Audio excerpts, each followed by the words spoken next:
When the world turns its eyes to the 2026 FIFA World Cup, it will see goals, players, and some of the biggest stadiums on earth. What it won't see is the engineering that makes all of it possible. Behind every sprint, sliding tackle, and last-minute goal is a hidden layer of infrastructure designed, tested, and built long before the first match kicks off. From the stadiums themselves to the grass beneath the players' boots, this is how the 2026 World Cup is made.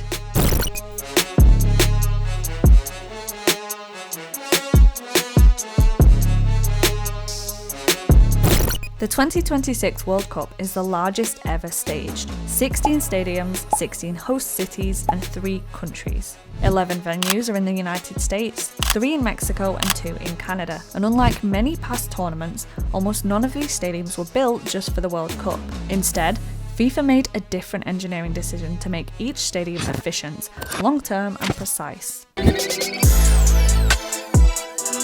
Every 2026 venue is in an existing NFL, MLS or Liga MX stadium, places built for long-term use. But World Cup football comes with non-negotiable requirements. FIFA mandates capacities of roughly 40,000 seats or more. That's why venues like Toronto's BMO Field are being temporarily expanded, using modular seating systems that can be installed, removed, and reused after the tournament, but making sure there is no permanent structures left behind. It's a shift from past World Cups towards infrastructure that continues serving cities years after the final whistle.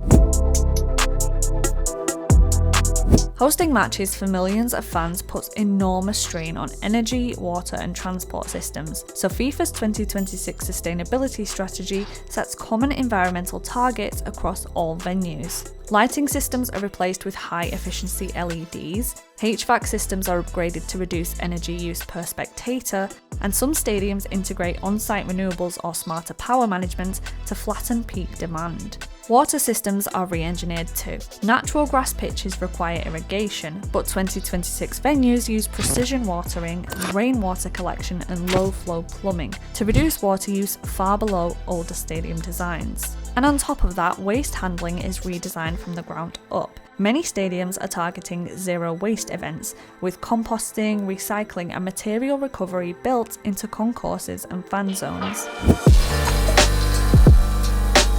When football fans watch the World Cup, their eyes follow the ball, but engineers focus on what the ball touches every second. Pitch quality has caused serious problems at recent tournaments, inconsistent bounce, uneven traction and injury concerns all being an issue. For 2026, turf engineering becomes its own technological system.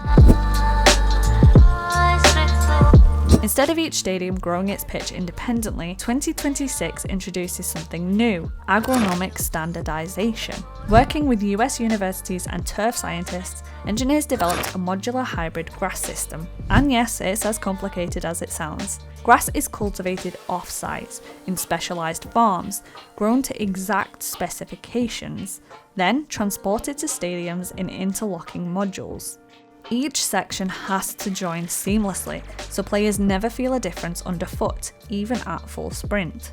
Beneath the surface, shock absorption, drainage layers and root structure are tuned using laboratory data. Bounce, hardness, rotational resistance, every variable is measured for consistency. This means a stadium at altitude in Mexico should behave the same as a covered NFL dome in the United States. This is all engineered to protect the players. It's not just about aesthetics. Hardness levels are controlled to reduce soft tissue injuries. Wear patterns are simulated by modelling more than 100 matches worth of movement. And grass varieties are selected specifically to withstand the extreme rotational forces created by modern football boots.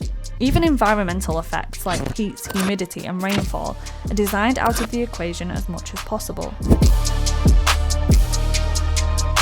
So what's left after the World Cup? This isn't just for one summer. Cities will keep upgraded transport links and accessibility systems. Stadiums will retain energy-efficient lighting, modern mechanical systems, and improved fan facilities. Clubs are going to inherit better pitches and back-of-house areas that raise playing standards long after 2026. At NES Fircroft, we work with engineers that make moments like this possible, from the system beneath our feet to the structures that define our cities. Subscribe for more engineering news, career advice, and job opportunities. Thanks for watching, and we'll see you next time.